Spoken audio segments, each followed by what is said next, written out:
Vamos lá, meus irmãos. Continuando aqui, nosso segundo dia de aula de introdução ao Novo Testamento 1, na parte B, segunda parte. Nossas aulas estão sendo gravadas. Gil, você ia fazer uma pergunta? Caiu sua ligação? Eu queria perguntar o que é a diáspora. E aí depois seria dispersão. É quando o povo ele acaba sendo separado, né? A diáspora, ela é um momento em que o povo de Deus passa por esse deslocamento. Quando surge uma perseguição ou quando surge um cativeiro, então pode ver que isso aconteceu aqui com o povo da Babilônia. Eles foram para a Babilônia. Então isso seria a diáspora, tá bom, Gil? Ok, pastor. Né? Obrigado. São momentos em que o povo ele é expulso de forma forçada, não é por uma questão voluntária. A questão voluntária, ela é mais uma imigração, ela é mais um êxodo, mas a diáspora, ela tem a ver com essa questão quando o povo sofre uma pressão, no caso, o povo de Judá sofreu e foi levado à marra. Então, a gente pode dizer que foi uma das diásporas judaicas, tá bom? Joia. E continuando aqui, irmãos, então eu estava falando para vocês, né, sobre essa questão de como o cativeiro babilônico foi decisivo. Olha que interessante. Olha que interessante. Vou ler agora uma frase do livro do pastor Enéas Tonini, aqui do livro dele, Período Interbíblico, na página 37, falando sobre a Babilônia. Olha só o que diz aqui. No exílio, os judeus não tiveram reis. Deixa eu voltar um pouco aqui para vocês. Olha que interessante. No exílio, os judeus não tiveram reis. A tribo do norte, que viram os samaritanos, eles tinham reis? Não. Ali foi um retorno, vamos dizer assim, uma permanência de alguns, a inclusão de povos babilônicos, uma miscelânea e o nascimento de um novo povo. Tinha reis? Não. Olha que interessante. E aqui na tribo do sul? Na tribo do sul, quando eles vão para o cativeiro babilônico, lá no cativeiro babilônico, teve alguém que se tornou rei de Israel? Então, olha que interessante essa frase do pastor Enéas. No exílio, os judeus não tiveram reis. Ao sacerdócio, proibiu-se o exercício de suas funções. Por quê? Porque os sacerdotes faziam sacrifício. Ora, se não tem templo, então aquelas funções de sacrifícios foram proibidas. As funções de ensino, não. Então, eles continuavam ensinando, eles continuavam pastoreando, mas as cerimônias, as festas de o sacrifício, que era uma função propriamente dita dos sacerdotes, e a entrada do Santo dos Santos, que era do sumo sacerdote, não tinha mais como se fazer, porque não tinha mais templo. Lá na Babilônia não tinha. Dos três ofícios da teocracia israelita, profeta, sacerdote, rei, sobreviveu apenas a voz da profecia. Agora, deixa eu fazer esse comentário aqui. Vem cá. Vamos lá. Olha, irmãos, isso daqui é muito legal. Isso é muito legal. Percebam, irmãos, lá na Babilônia o povo foi reorganizado. Foi moldado. O crisol do pai, no cantil sagrado, purificou a prata e o ouro dele, que é o povo dele, tirou as impurezas, colocou a liga correta. Ali eles se estabelecem de novo como povo de Deus, como teocracia, como comunidade, como família. Eles aprendem, eles prosperam debaixo da escravidão, mas agora eles tinham uma certa liberdade, então eles prosperam. E ali eles se mantêm, eles entendem. E olha que interessante, o sacerdócio que tinha se corrompido, houve uma pausa para ele. E os reis? Os reis tinham se perdido também ou não? Tinham se perdido. Aliás, deixa eu fazer essa pergunta, isso é muito legal, isso é muito legal.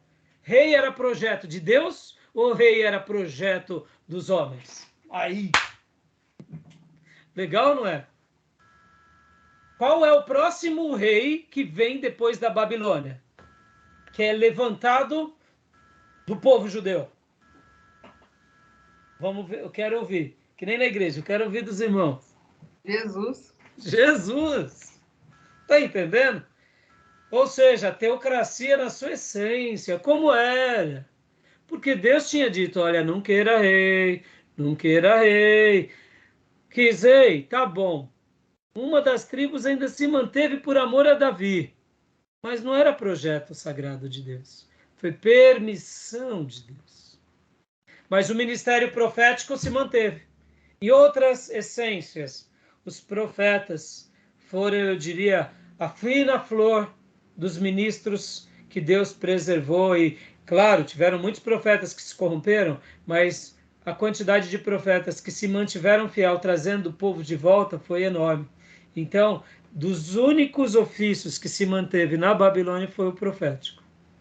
E quando não foi o profético, foi a profecia sagrada, em que o povo tinha agora a profecia da sua história, a lei, os livros históricos, poéticos. Eles tinham agora a profecia, que é o Velho Testamento até então, como o legado daquilo que eles poderiam fazer.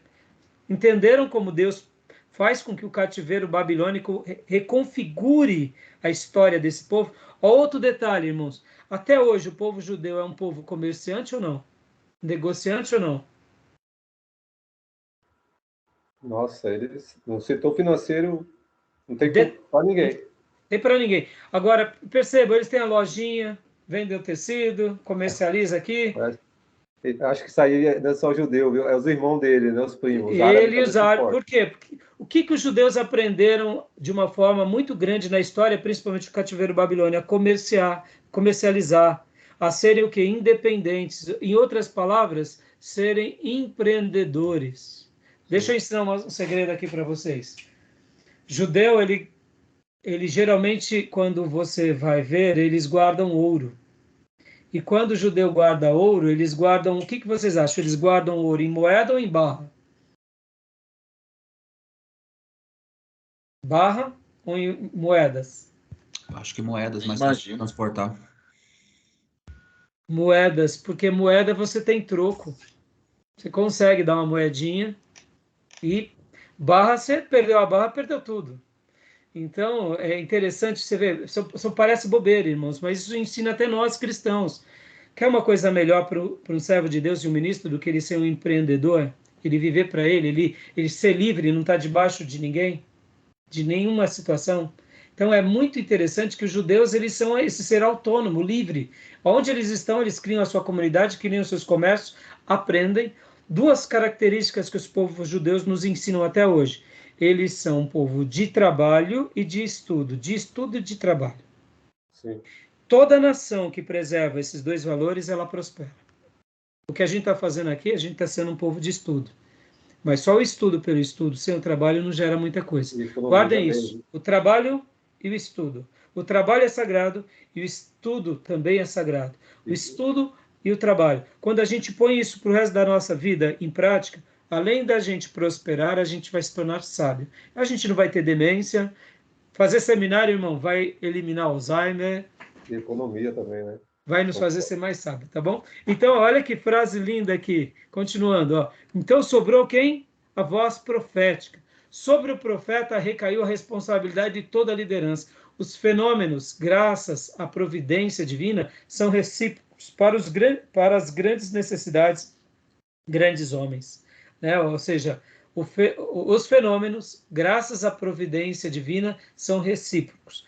Para grandes necessidades, grandes homens. No escuro do céu de Babilônia, onde se achava o povo do Senhor, começou a brilhar Ezequiel, Daniel, Jeremias, Isaías e outros. Todos trazem ao povo mensagens de consolação e esperança. Os profetas animaram os exilados. Então, olha que frase linda do profeta, do pastor Enéas, eu quis mencionar aqui do nosso livro, versículo por versículo, tá bom? Então, continuando aqui, irmãos, rapidamente. Então, Depois, acabem de ler aqui esse material. Finalidade do exílio. Consequência direta do pecado, idolatria, cativeiro, punição e educação. E Nabucodonosor, instrumento de Deus para corrigir a idolatria dos judeus. Né? Profecias do pós-exílio. Aí temos os profetas que vão profetizar no exílio. E temos Ezequiel e Daniel, como nós já sabemos, que foram instrumentos de Deus ali no exílio. E Jeremias, que tinha profetizado tanto a ida quanto a restauração. E Isaías também, irmãos, guardem isso. Olha, a segunda parte de Isaías, do capítulo 40 ao 46, do 66, ele também dedica muitos textos para esse momento de restauração e de renovação. Então é muito interessante isso, tá bom, meus irmãos? Vamos lá. A vida dos que ficam em Judá. Leia para nós essa primeira frase aqui, Júnior, por gentileza.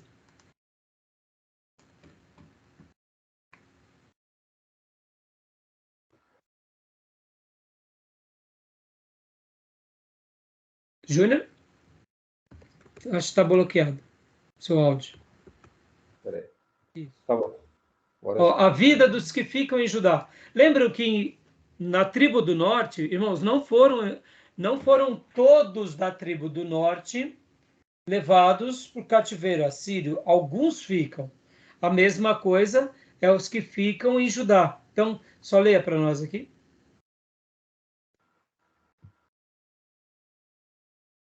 Pode ler, Júnior?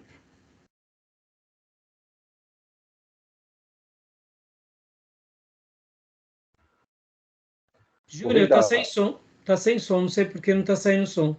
Agora. Eu desliguei. Isso. Agora eu te ouvi. Pode ler.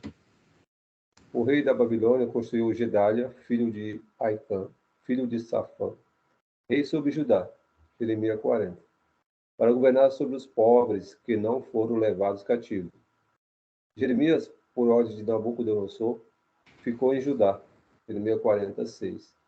E da contemplação das ruínas de Jerusalém, o profeta escreveu o livro das Lamentações. Poucos meses depois de iniciar o seu reinado, Gedalias é assassinado por Ismael, Jeremias 41:10.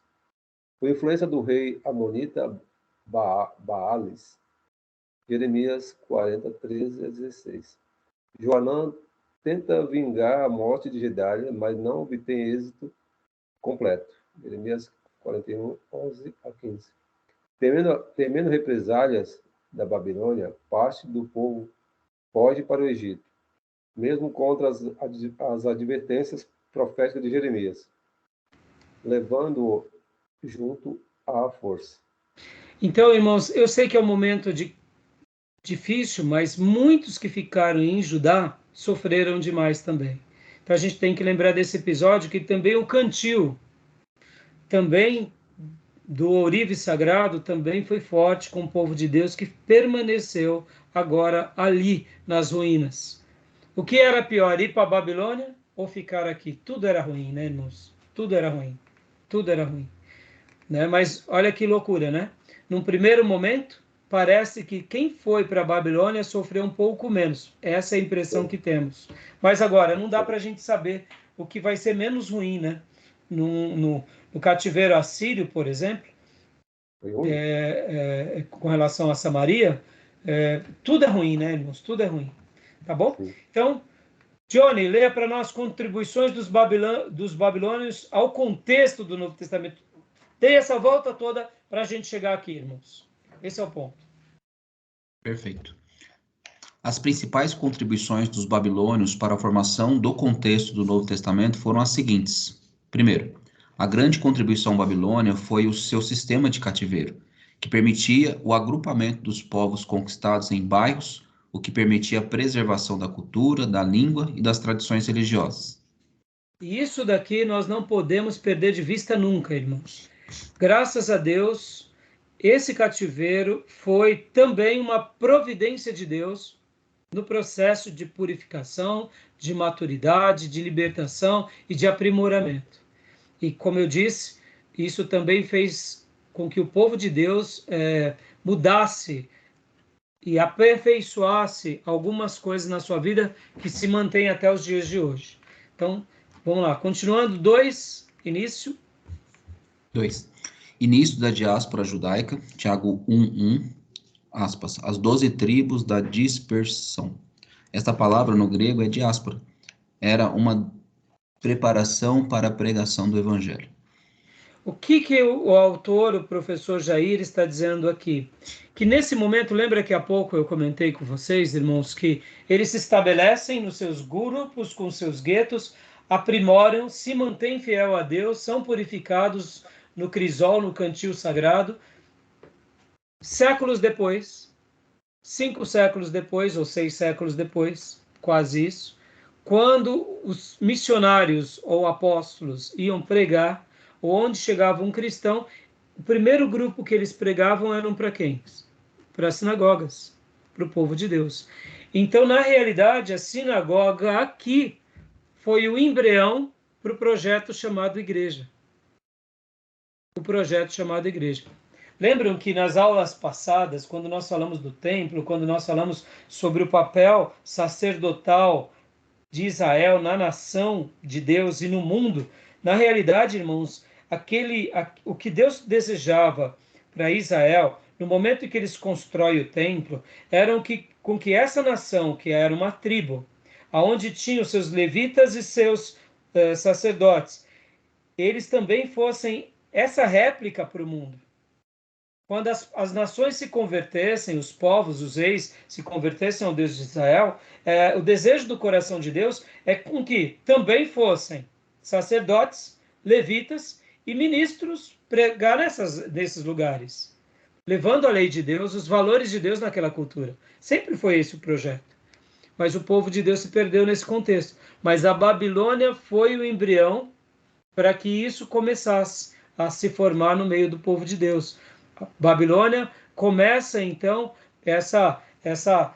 vamos assim dizer, fazer e reorganizar as 12 tribos de Israel. Não mais apenas no país de Israel, mas aonde quer que eles estivessem. Lembrando, irmãos, que quando há o cativeiro babilônico, nós sabemos que ali está a tribo do sul. Mas, naturalmente, vocês têm que lembrar que alguns da tribo do norte que se converteram de fato e buscaram refúgio na tribo do sul, vamos supor, um irmão de Dan, uma família de Dan, uma família de Isacar, uma família de Zebulon, que estava ali na tribo do sul, quando eles vão para o cativeiro babilônico, eles mantêm ainda a tradição deles. Eu sei que muitos deles se perderam, mas essa identidade, mesmo que fragmentada, se manteve durante alguns séculos. A gente tem como...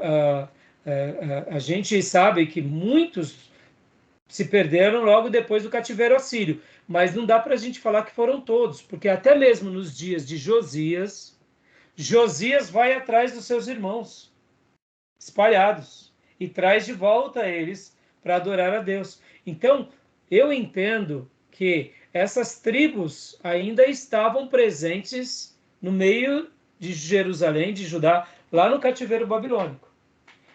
O que predominava era quem? Era a tribo de Judá e os coatitas, que eram sacerdotes. Mas não dá para a gente dizer que não tinham, por exemplo, habitantes das demais tribos, entendeu?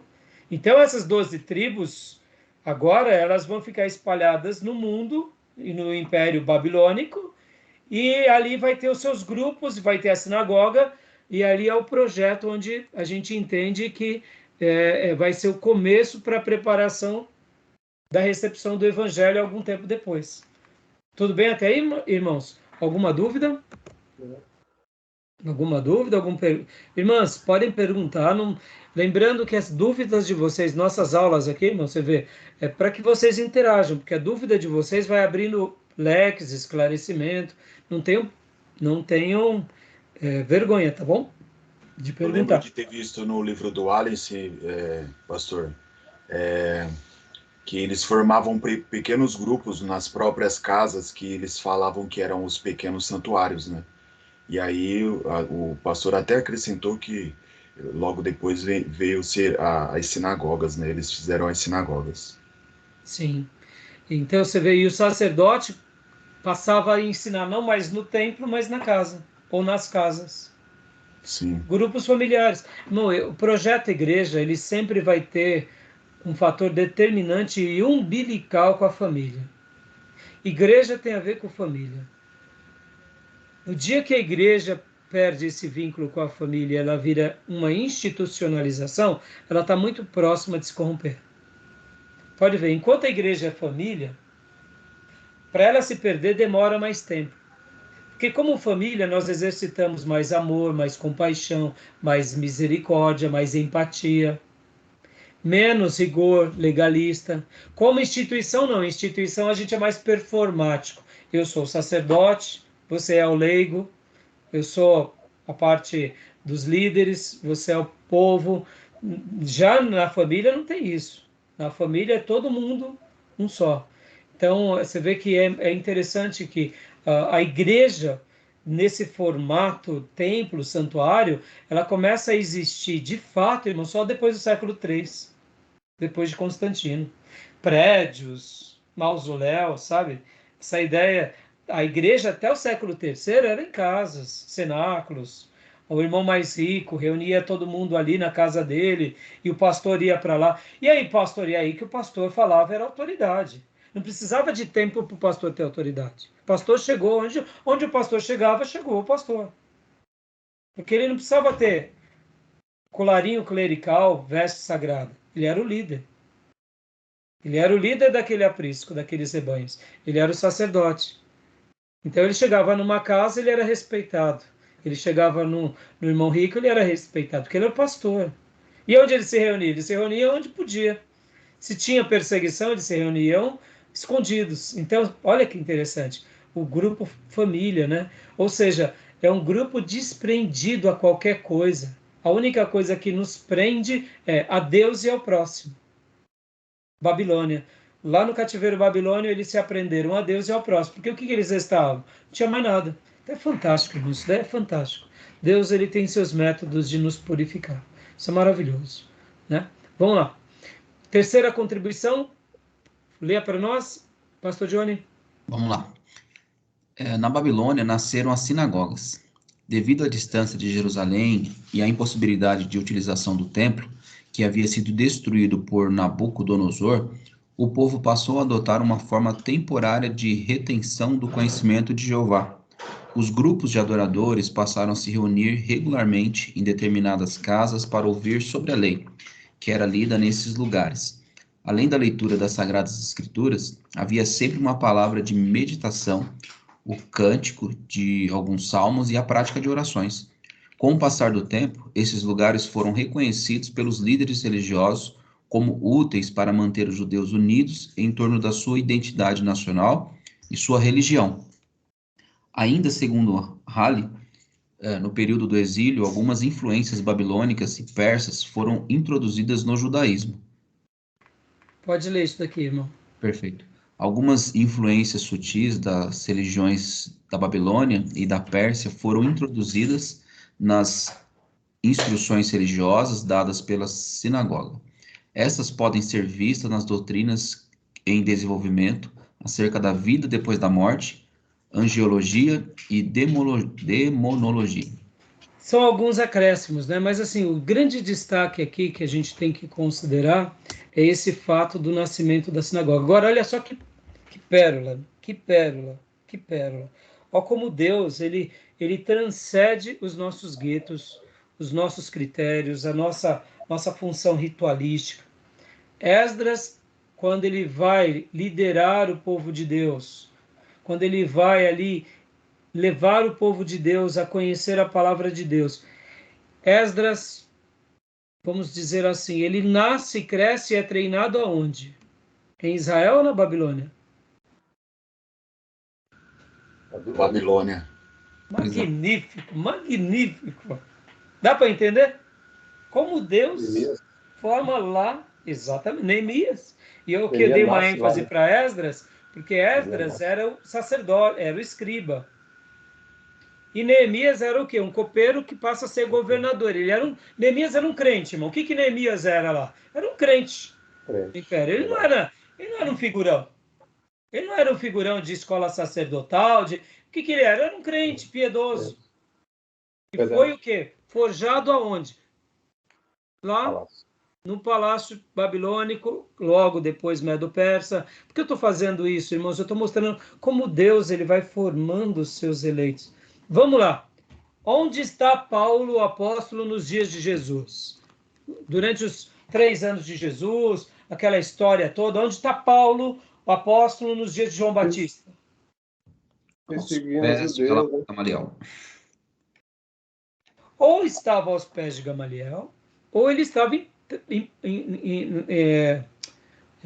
em Tarso, sendo formado lá na universidade e depois sendo formado lá também no meio judaicos, ou seja, numa sinagoga muito influente. Né? Ele era fariseu de fariseu, formado aos pés de Gamaliel. Dá para ver que Gamaliel foi mais ou menos o mestrado de Paulo. Sim.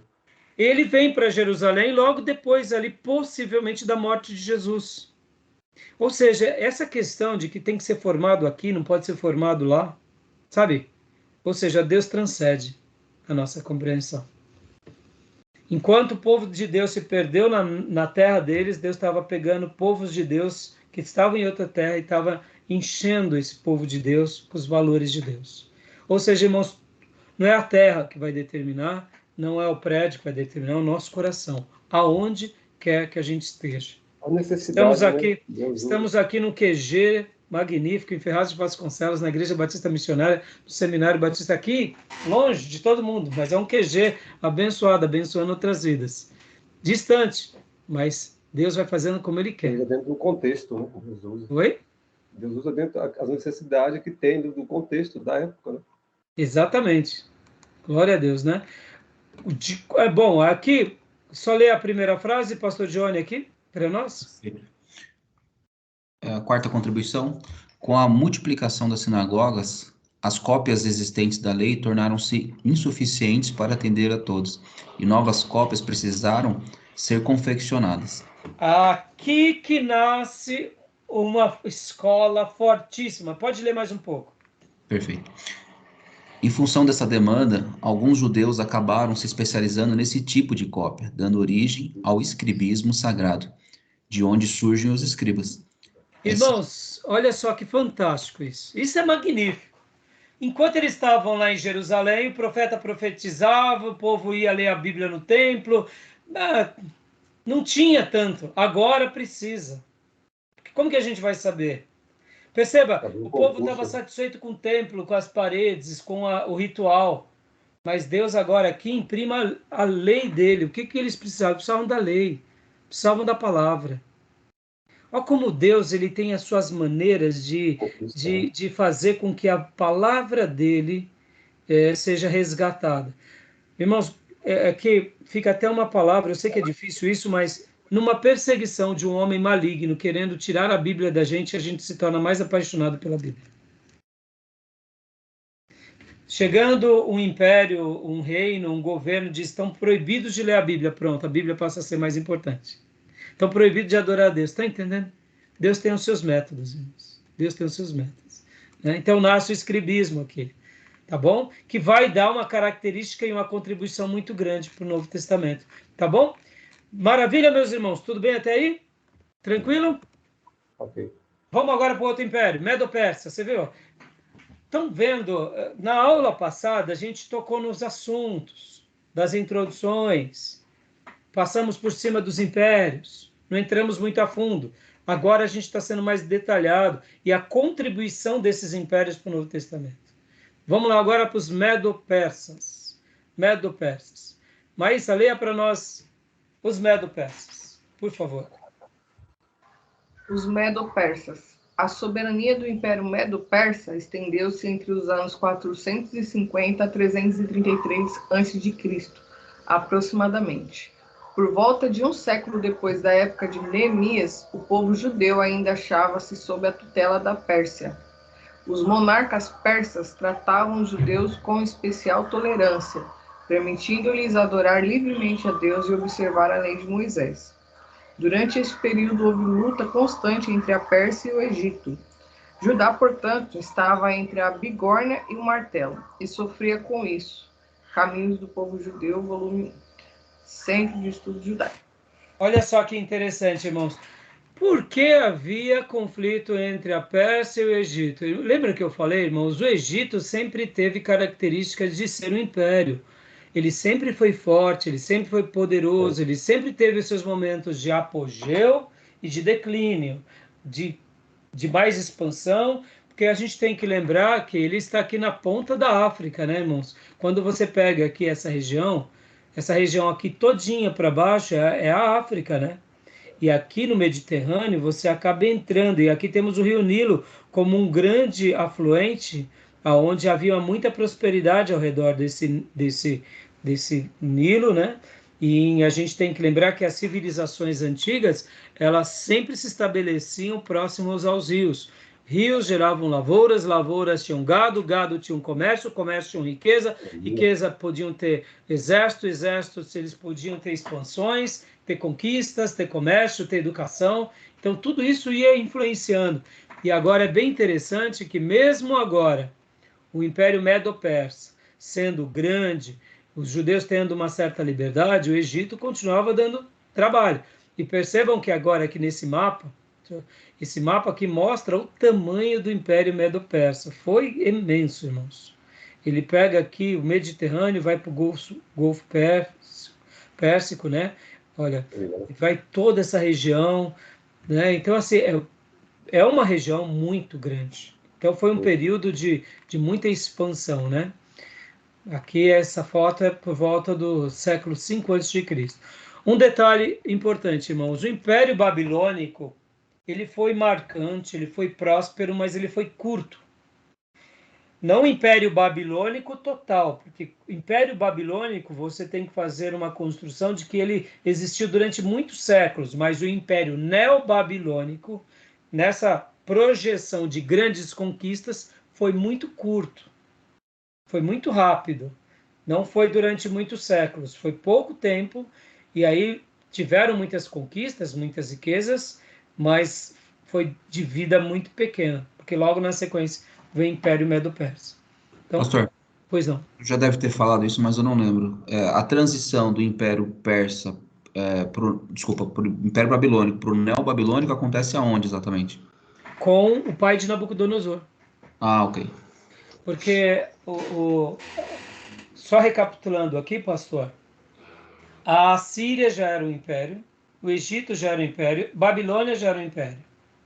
Então, você pode ver que o Egito, na história de Israel, ele sempre vai e luta contra Israel, ora se une ao Edom, para atacar o rei do sul, o rei do norte, para atacar o rei da Síria, ora... Então, vai tendo esses intercâmbios geopolíticos e de interesse, etc. e tal.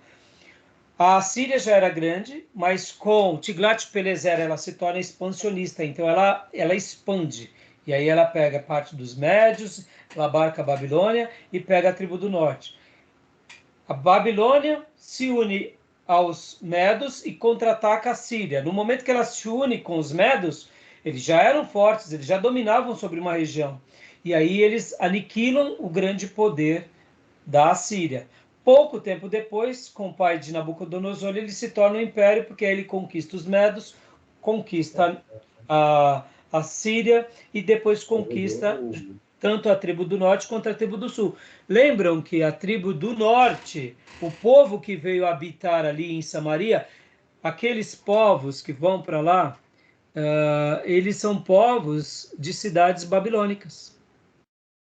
Então, no momento em que Nabucodonosor ganha e essa projeção, a tribo do norte já é babilônica, já tem o resquício e a cultura babilônica. Quando a gente lê lá nos livros de reis, a gente vê que aqueles povos que ficam ali eram povos de cidades babilônicas. Ó, quer ver? Os da Babilônia fizeram Sucote, os de Cus fizeram Nergal, eram regiões da Babilônia.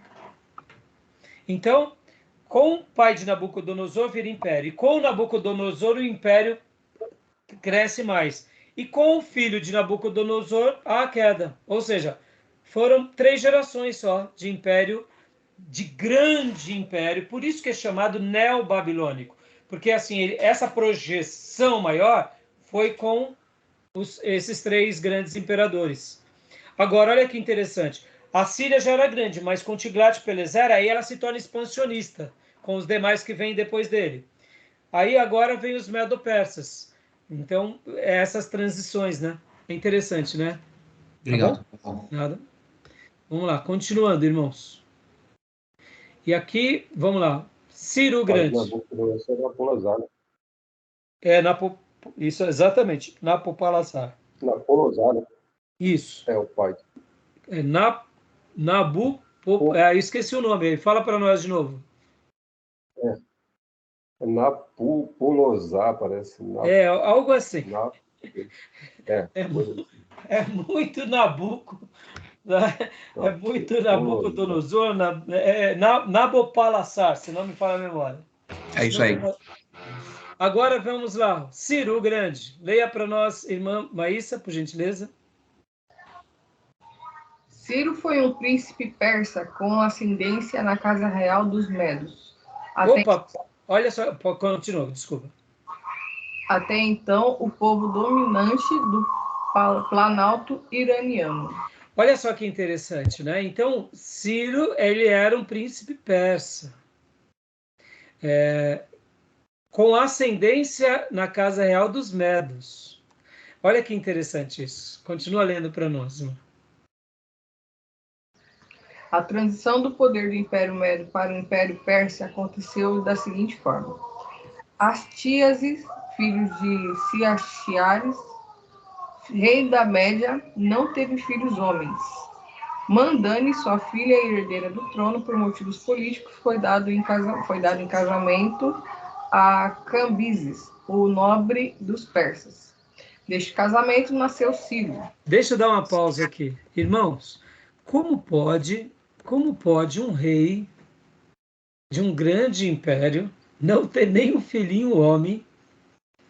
Agora eu digo, é Deus pondo a mão na história ou não?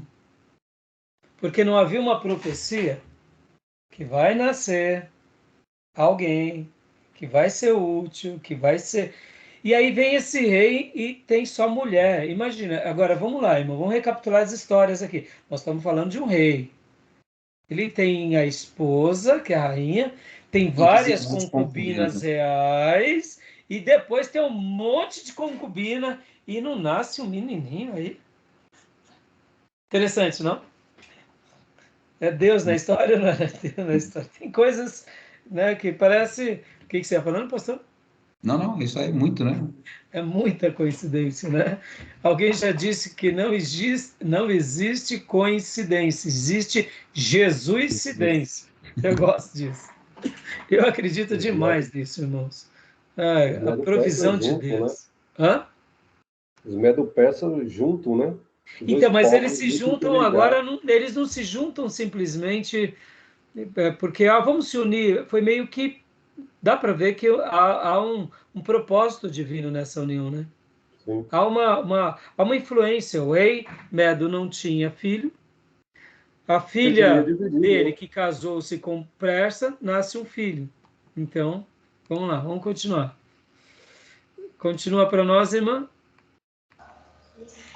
Certa noite, o rei Medo, Astiages, seu avô, teve um sonho em que uma videira crescia das costas de sua filha Mandame, mãe de Ciro, lançando ramos que envolvia toda a Ásia. Sacerdotes lhe advertiam que a videira era seu neto Ciro, cujo nome persa era Kurush, e que ele tomaria o lugar do velho reino da Média no mundo. Então o rei Medo mandou que seu mordomo o matasse nas montanhas. Dá uma pausa até aí. Olha que interessante. Ele tem um sonho onde uma videira cresce nas costas da sua filha. Oh, meu Deus! E aí ele entende, e lançando os ramos que envolvia toda a Ásia. Não lembra dos sonhos de Nabucodonosor, irmãos?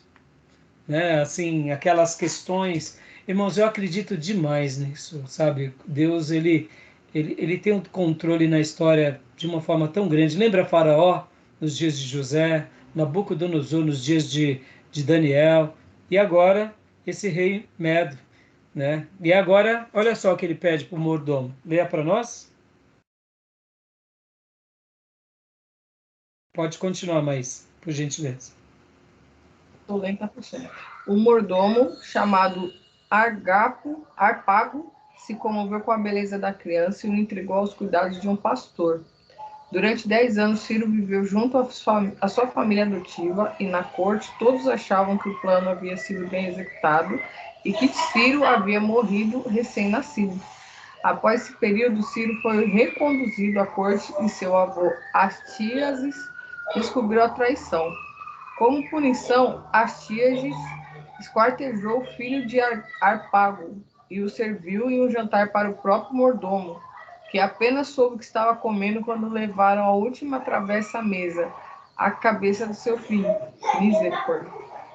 Misericórdia, né, meu irmão? Isso está escrito em Heródoto, né, nessa fonte, que é uma citação. Quando vem essas... quando vem entre parênteses, é uma citação. Esse parágrafo é baseado no livro de Heródoto, Heródoto, o historiador, a edição do livro é esse, e as páginas são essas, né? Aqui, continua lendo. Essa história é muito legal. Vamos com calma aqui, irmãos, porque isso daqui é muito legal. Ó, recapitulando rapidinho. Lembra do rolo de Ciro? Olha como agora a gente começa a entender a influência dele.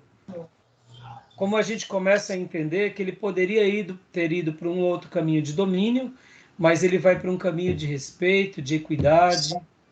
Eu sei que isso é uma tomada de decisão política, mas deixa eu fazer um comentário aqui atual, irmão. Os Estados Unidos hoje, como a maior potência mundial, eles vão pagar, minha opinião, tá, irmãos? Eu amo o povo americano no que se diz respeito, assim, eu admiro demais. Eu acho que eles têm muito mais para nos ensinar em muitas coisas. Mas nessa situação que tem acontecido com a guerra da Rússia e da Ucrânia e a influência americana com a OTAN, o que eu quero dizer e eu quero aplicar? O presidente Biden, ele não está agindo como um reconciliador. Ele está agindo como um isqueiro. Desde o começo, a função que se esperava para ele era um pacifista e não alguém que incentivasse a guerra. Por que eu estou fazendo esse comentário, irmãos? Quando uma pessoa ela está no poder e no controle, é muito mais fácil ela impor coisas erradas do que ela facilitar coisas boas. Por que eu estou falando isso? Ciro, ele vai ser alguém que vai trazer, eu diria, uma dignidade para o povo de Deus e para outras nações, e ele poderia continuar dominando sobre esses grupos.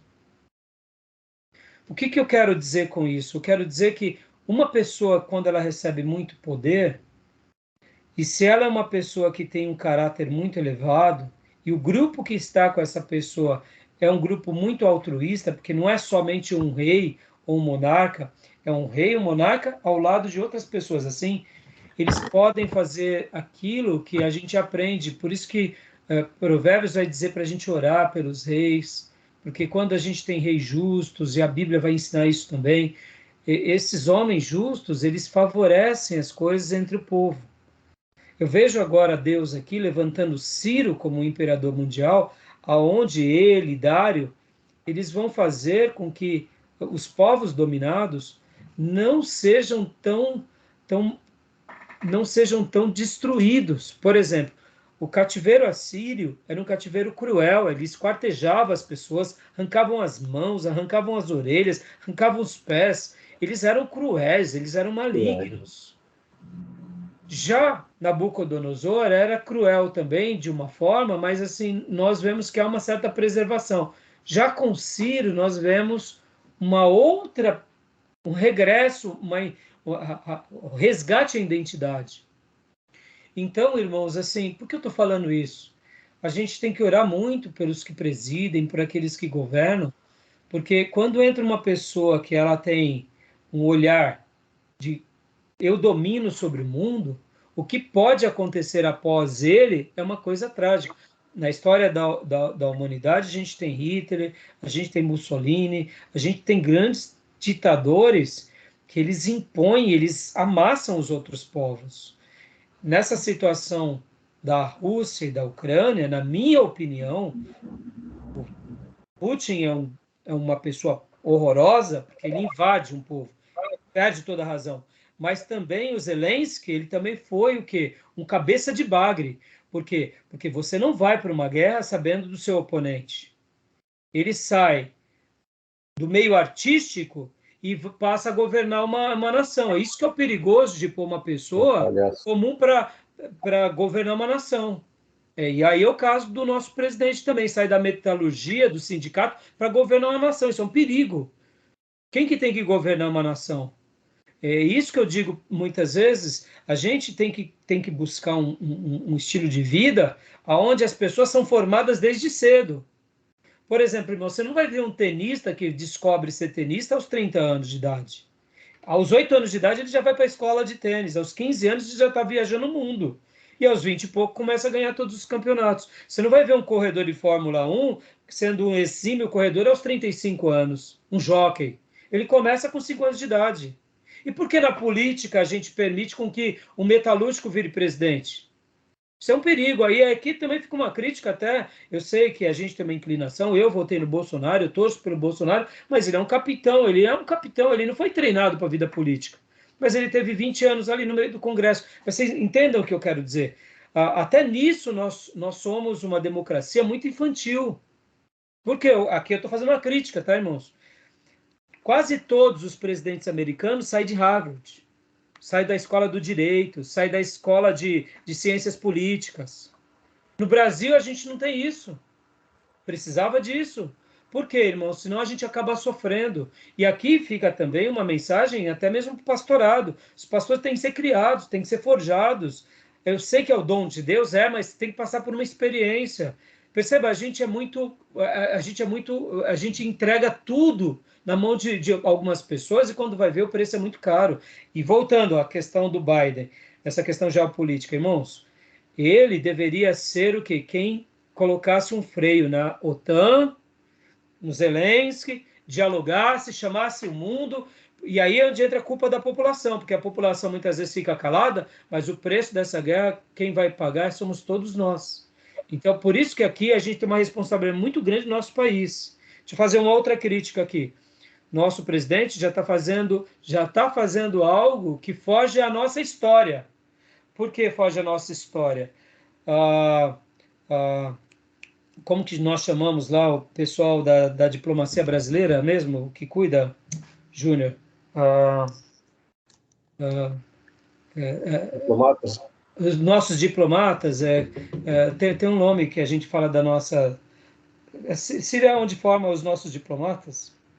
Não vou lembrar. Relações exteriores. Mas tem um nome. É o Rio Branco, né? Mas tem outro nome. Estou esquecendo agora, mas já eu vou lembrar. O que acontece? Nós sempre fomos imparciais. A nossa história é uma história de imparcialidade. Nunca pendemos para lado nenhum. E a gente tem que se manter assim. Isso é uma história nossa. O ministro russo que veio ao Brasil recentemente, logo depois que o Lula vai fazer... Hã? Senhor não. Não entendi. Ele é conhecido como Senhor não. É o Lavrov. Isso, Sergei o Lavrov. Lavrov. Ele veio para o Brasil, eu não sei se vocês viram, segundo alguns comentaristas, ele veio, eu não vi, mas eu ouvi os comentaristas, ele veio com trajes esportivos. Sim, sim. Ele não veio de paletó. Não. Veio Na mensagem da tênis. diplomacia, os diplomatas, tem um nome que fala, Júnior, eu esqueci onde. Na diplomacia, ali ele passou uma mensagem para o mundo. Eu estou vindo como amigo do presidente do Brasil. Isso é perigoso, irmãos. Ele tinha que vir de terno e gravata. Você está entendendo? No mundo diplomata tem isso. Você não pode receber um general de chinela havaiana de outro país. Tem todas as etiquetas. Tem protocolo, né? Os protocolos.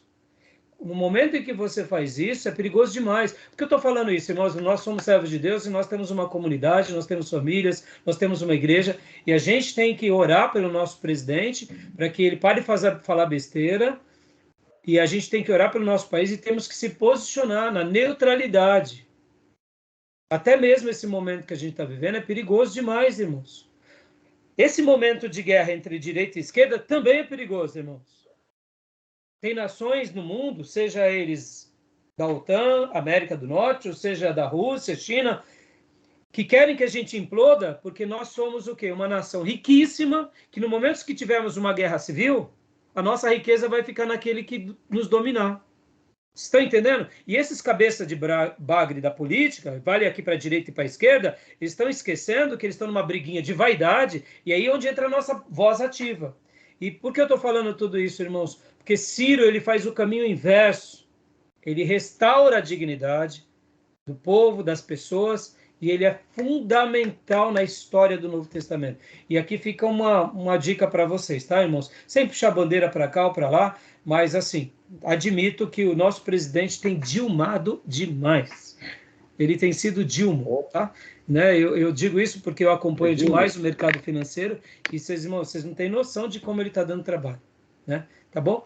E em ver a Dilma lá como presidente do BRICS, meus irmãos, virou chicanísio agora, né? O presidente da República é a Dilma, pelo amor de Deus, eu só dou risada, entendeu? Mas é uma pena. Bom, vamos virar a página aqui, né?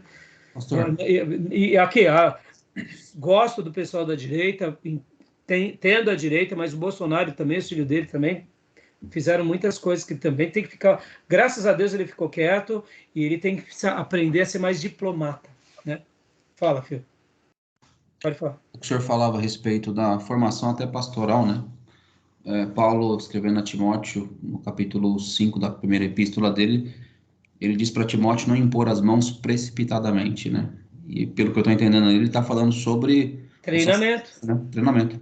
Exatamente. Experiência, aprovação, ser treinado, ser forjado. Deixa a pessoa ser um diácono, deixa ele ser um pregador, deixa Deus usá-lo. Com o tempo você passa, quando você só impõe a mão quando estiver bem construído, sem precipitação. É o tal do neófito. Lembrei, Itamaraty, Júnior. O Itamaraty é o que cuida da diplomacia no mundo. O presidente tem que ficar calado, irmãos, em assuntos de questões... Relações exteriores, né? Ele não pode, ele não é diplomata. Pode. Ele está fazendo o papel de um chongo diplomata. Só está comprometendo a gente em todos os sentidos. Agora, quando ele falou sobre a criação do Estado de Israel e depois a criação da Palestina, só falou besteira, tem que ficar quieto. Não tem que falar nada. Né? Então, assim, fica aqui a minha crítica, irmãos. E por que eu estou falando isso, irmãos? Nós somos democratas. Aliás, nós somos um povo que temos a democracia. Ou seja, a gente tem que ter voz e a gente não pode ficar calado, entendeu? A gente tem que falar com respeito, mas que tem dilmado, tá? Sem falar da popstar esposa dele, né? Bom, deixa eu lá, vamos lá, vamos voltar para aula. Vamos lá. Onde foi? Onde paramos aqui, né? Isso. A vida de Ciro foi poupada e ele se tornaria rei dos persas após uma rebelião liderada por Hárpago, quando Astíages foi derrotado, em 555 a.C. O novo rei persa poupou a vida de seu avô, mas marchou para a capital da Média, Ecbatana, e tomou o controle do vasto território medo. Em 538 a.C., Ciro conquistou a Babilônia. Os registros bíblicos informam que Ciro recebeu uma mensagem divina que o ordenava enviar de volta à Palestina todos os judeus cativos naquela cidade. Ele foi o autor da famosa Declaração de Ciro, que em 537 a.C. autorizava os judeus a regressar à Judéia, pondo fim ao período de cativeiro babilônico. Deixa eu dar uma pausa aqui. Irmãos, essa declaração de Ciro, ela é um fator histórico. Isso é histórico. Quando a gente pensa nisso, você tem que fazer a leitura da seguinte forma. Ele foi um governante, um imperador, um conquistador, faz uma declaração segundo alguns historiadores e comentários, ele teve uma revelação divina, mas ele autentica as profecias de Jeremias. E isso é histórico. E isso tem um peso para nós sobre-humano. Tá bom? Então guardem isso, tá joia? Vamos lá, vamos mais um pouquinho. Ciro, continua. Ciro é um guerreiro nato que obtém muitas vitórias até ser morto pelos citas em 530 a.C., na batalha contra os massagetas.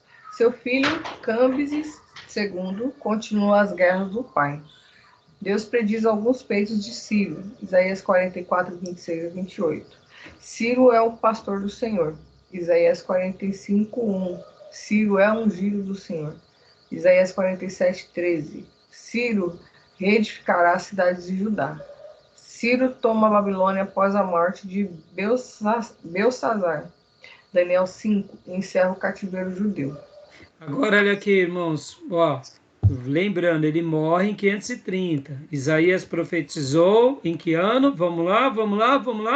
Que ano? 700 e alguma coisa. Aleluia. 200 anos antes. Tinha café no bule ou não tinha esse profeta? E Ciro também se põe como alguém obediente ou não? Magnífico, magnífico. Tá bom, meus irmãos?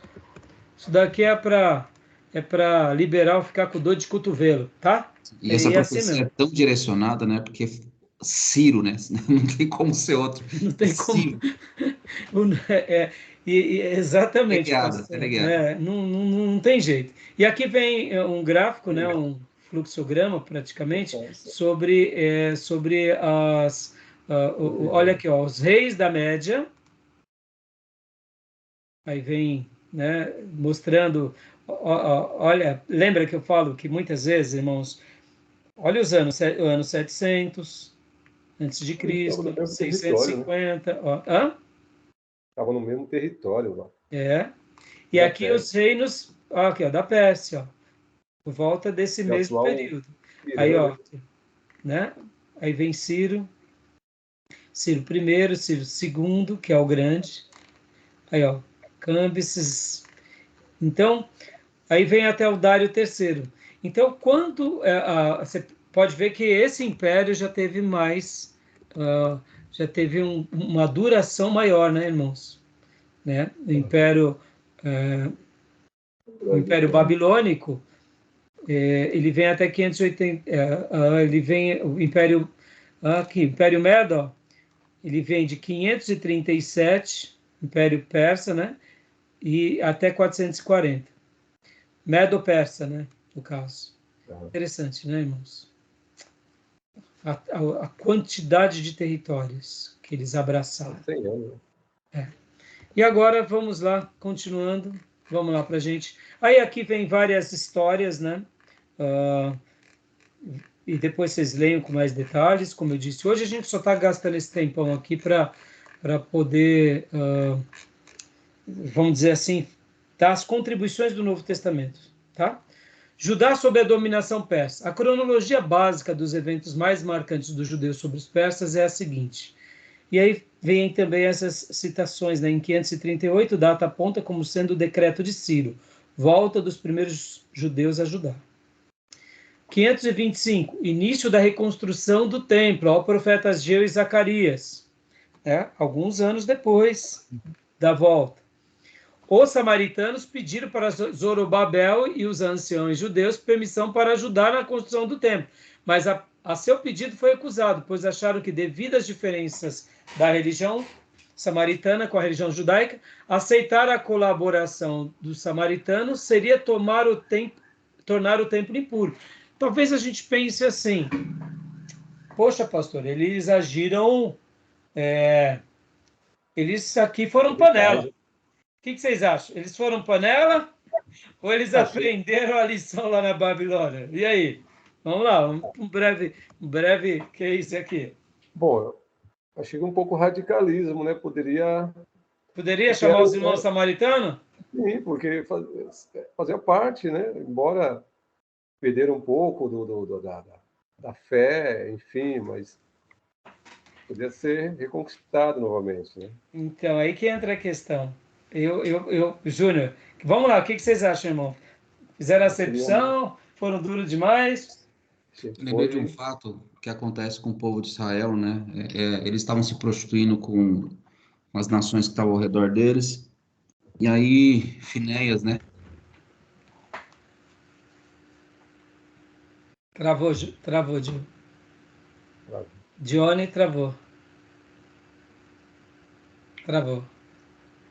Ele estava lembrando de Finéias, quando o povo se corrompe. E aqui eu poderia acrescentar ao pastor Johnny o seguinte: lembra nos dias de Neemias, que o povo de Deus começou a casar com outras mulheres, e Neemias bate, arranca o cabelo e a barba de alguns? Então, Júnior, não foi acepção, sabe por quê, Júnior? Porque aqui foi preservação. Porque os samaritanos, eles já estavam todos misturados lá em cima, adorando a Deus e adorando um monte de coisa. Então, eles queriam ajudar a reconstruir o templo, mas eles queriam deixar a marca deles. Entendeu? Essa é a questão. Então, como eles aprenderam lá na Babilônia, o que os samaritanos poderiam se fazer? Aí é outra questão.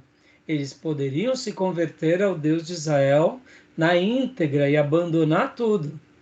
Então, dá para ver que aqui é aquela questão da preservação. Sabe aquele lance, Júnior? Você está querendo me ajudar a fazer igreja, mas vem cá, você tem os seus ídolos? Então não. Você tem que se converter e passar pela porta. Entendeu? Pensa assim, ó. Neemias arranca o cabelo... Hã? Porque no período de Jesus, o samaritano também é jogado de lado, né? Então, sim, era jogado de lado, mas você tem que lembrar que a revolta dos judeus também tinha uma razão de ser. Como assim, pastor? Tinha uma razão de ser? Eu complementei, viu, pastor Johnny, a sua fala? Valeu. Complementei. E acrescentei, inclusive, nos dias de Neemias. Porque nos dias de Neemias arranca o cabelo e a barba de alguns que tinham se casado com mulheres não judias. Então, na realidade, o que acontece? Os samaritanos estavam querendo ajudar, mas eles estavam querendo ajudar e continuar as práticas deles, deduzo. Os samaritanos nos dias de Jesus eram rejeitados, mas eles também não davam o braço a torcer. Eles continuavam sendo um povo de miscelânea, querendo adorar Jeová. Esse é o problema, Júnior. Entendeu? Pensem assim, Júnior. O povo de Samaria foi castigado por Deus, como disse os profetas, e eles não se voltaram ao Deus de Israel de todo o coração. Porque depois que tudo acontece em Samaria, eles continuam na miscelânea, adorando ídolos, sacrifícios a outros deuses e ao Deus de Israel. Por isso que também a gente tem que ter assim um critério de aceitação, no sentido de venha para Deus, mas você tem que ser liberto das suas práticas. Pode ver que a mulher samaritana, Jesus cura ela do quê? Da quenguice. Porque ela já tinha 5 maridos e o que ela estava agora era no 6º. Se eu não me engano, era isso, né? Mas ela tinha casado já com 5. E o que ela estava agora não é. Ou seja, o que Jesus estava falando para ela? Filha, deixa de ser quenga. Sim, entendeu? Mas o povo legalista também tinha essas pessoas que praticavam também essas coisas, entendeu? Não, eu entendo, mas aí que está então a questão. Eu não estou aqui fazendo juízo de valor, mas o que eu quero dizer é o seguinte: tinha, mas o povo tinha que se arrepender. Sim, tinha que se arrepender. Sim, então, perceba que muitas vezes a gente pode ir para a religiosidade legalista, mas eu acredito que nesse ponto aqui é a preservação. É a preservação. Sabe aquela história, irmãos? Nós abrimos o nosso seminário aqui e, de repente, para todas as pessoas, e a proposta não é essa. Sabe aquela ideia de igreja ecumênica, que aceita todas? Não é essa, a gente respeita todas, mas nós não compactuamos, entendeu? Essa é a diferença, né? Vamos lá, só para a gente... Bom, então... Aqui paramos, tá, deixa eu só concluir. Bom, aí aqui vem várias datas, tá, meus irmãos? E deixa eu ver aqui rapidinho, vamos lá. Vem as histórias de Esdras, Neemias. Aqui, ó. Vamos ler essa parte aqui, porque aqui fica mais legal, Júnior. Bom, deixa eu só dar uma pausa na gravação, que já deu 1 hora. Deixa eu só dar uma pausa aqui, tá bom? Uhum.